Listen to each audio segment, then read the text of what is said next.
It is the day of the school's entrance ceremony. Our main protagonist, called Sksk, who is the only member of the Kodo Club, is eagerly hoping to recruit new members. He informs the principal that the club would be disbanded if he doesn't get an application, so he has to try his hardest. The club room sign has been vandalized, and inside he discovers some delinquents have turned the club room into their base. He asks them to leave, but instead they beat him up and tell him to give up on the useless club. As he insists they leave again, they beat him up some more.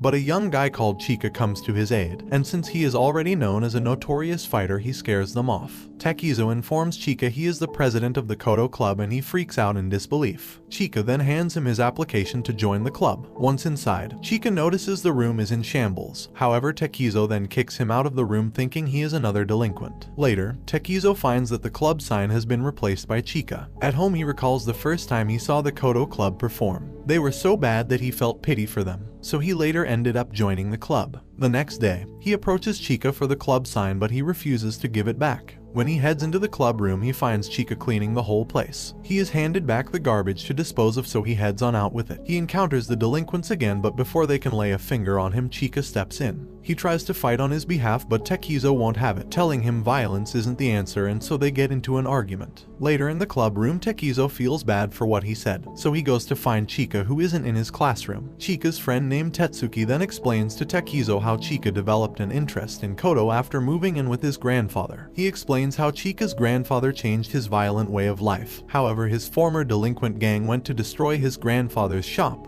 They wrecked everything and framed Sksk for it, and so he was arrested. After hearing the story, Sksk heads to the club but is attacked. When Sksk arrives at the scene, the teachers come in and the incident is blamed on him yet again. After Sksk wakes up, the nurse advises him not to involve himself with Sksk anymore, although he considers it. When he finds that the club sign has been fixed, he has a change of heart. Just before Sksk is expelled, Sksk arrives at the principal's office to defend him. Shortly after, a staff member comes with the message that the real culprits have been caught. Later in the club room, Sksk warns Sksk that he has to get more members to avoid the club's disbandment. At the school hall, Sksk is nervous because he has to perform solo. He gets on stage and begins playing, although the other students don't pay attention. This makes Sksk mad, so he makes a scene and ruins the whole performance. Afterward, they head to the club where they find a girl inside, who reveals that she wants to join the club and introduces herself as Satoa Hazuki. Sksk is shocked when he discovers that she is the daughter of the owner of a famous Kodo school. She then tells them her dreams of going pro, and for that reason, she wants to take the club to the finals and make a name for herself. Satoa and Sksk start off on the wrong foot, so he walks out. The next day, it turns out they sit next to each other in class. Sksk tries to ask her for advice, but she insults him instead, so he gets angry and leaves again. Later, he stops in front of the club, where he listens to Satoa play the Kodo so differently than how Sksk played the day before. He is touched by her sound, so he goes to beg the principal to repair the damaged instruments. Sksk arrives to see all the instruments being taken for maintenance, so Satoa tells him she would be off until they are repaired. Sksk then asks for Sksk, but he avoids him every time. Along with Satoa, they find out Sksk has been working in a Kodo store. The shop assistant explains that he was persistent on helping with the repair of the damaged instruments since it was his fault they got broken. Meanwhile, Sksk discovers that he has been found out. He tells them to leave. However, they end up asking the shop owner to let them help in the repairs too. Later, Satoa points out Chika's delinquent attitude to be the reason they are not having new members. So the next day, some guys named Koda, Sane, and Mitsu meet up with Chika. Upon seeing them, Satoa pretends to be friendly, so the boys get attracted by her beauty, and she is able to trick them into joining their club. They all go to the repair shop to finish up, and Sksk asks Satoa to help Chika pick a suitable plectrum. As she lends him a hand, he asks if it was her parents she learned the Kodo from, however the question makes her angry. The following day, Chika finds Koda and company playing cards inside the club room. The vice principal catches them in the act, but Chika covers for them. He then asks them to prove that their club is serious by making a presentation after a week. However, Satoa cuts in and begs him to extend the limit to a month. After school, Koda and company overhear the vice principal plotting to disband the club. They recalled a time when Chika protected them from some thugs despite not being their friend, so they decided to return the favor. The next day, they arrive at the club to train under Satoa. She begins explaining the basics of Kodo to the group. After her explanation, Chika tries to play the written notations, but after a while the whole group is burnt out. After seeing this, Satoa decides the only option is to skip the basics and just help them learn a piece. They arrive at a Kodo performance where they are to listen to the piece they would eventually practice. The piece is elegantly performed by some grade schoolers. However, they get discouraged when hearing that it'll be impossible to learn in a month's time. After the performance, the group notices Satoa's mother with the performing student, but she seems to be avoiding them. In the morning, Tekizo arrives to find Chika and Satoa bickering again, but he is able to calm the situation. Later, Chika's group asks the shop owner to let them practice in her house, and since she knew his grandfather, she permits them. After much individual practice, everyone comes together to play the parts. Although the start comes out nice, they get out of sync when Satoa adds her 17-string koto. She tries to correct them, but she is terrible at teaching.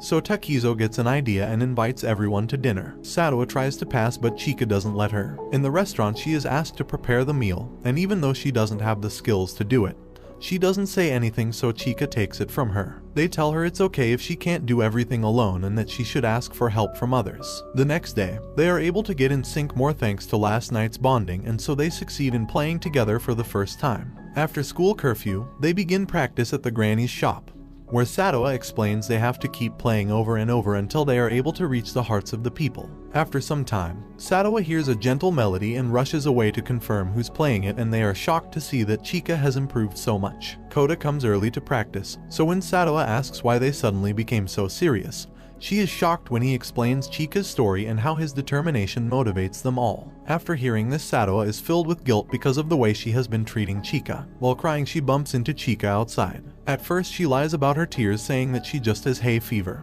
but then apologizes to him and they make up. Later, under Satoa, they keep practicing in school, and later they continue at the koto shop. During the break, the granny tells them despite their improvement, they still need to learn to put their feelings into the music. The day of the performance has finally come. As everyone feels nervous, Tekizo thinks of how to lighten the mood, but Satoa beats him to it by giving the prep talk. On stage, Tekizo begins the opening speech but is quickly interrupted by a student. After Chika gives them a scare, he regains his confidence and finishes the speech. When they begin playing, the atmosphere changes drastically as everyone is shocked by how unexpectedly good they sound. During the performance, Chika gets flashbacks from his time of being a delinquent and how he relied on Tetsuki when things got bad, and then he recalls the kind motivating words of his late grandfather. The performance continues while Chika keeps reminiscing about his past. When he begins playing his solo, the whole school, including the principal, is stunned. The group continues playing the climax of the piece, which they are able to end perfectly. After finishing, they are cheered by the entire school, who enjoyed the performance very much. Still trying to get on Chika's case, the vice principal is silenced when everyone begins thanking and labeling him as the source of their motivation. After school, Chika meets up with the granny, who then shows him the last koto his grandfather made. When she tells him he can have it, he humbly declines. However, she shows him his grandfather already engraved his name on it. The next day in the club, they are visited by Mr. Takanami, who is the club advisor. When he hears them talking about going to the national competition, he demoralizes them instantly, telling Satoa that staying in the club will make her play worse, which dampens the mood. So Tekizo recalls of time he did something similar to the club in the previous year. In class, we meet a girl called Hiro who submits her application to join his club. He then takes her to the meeting where she is introduced to everyone.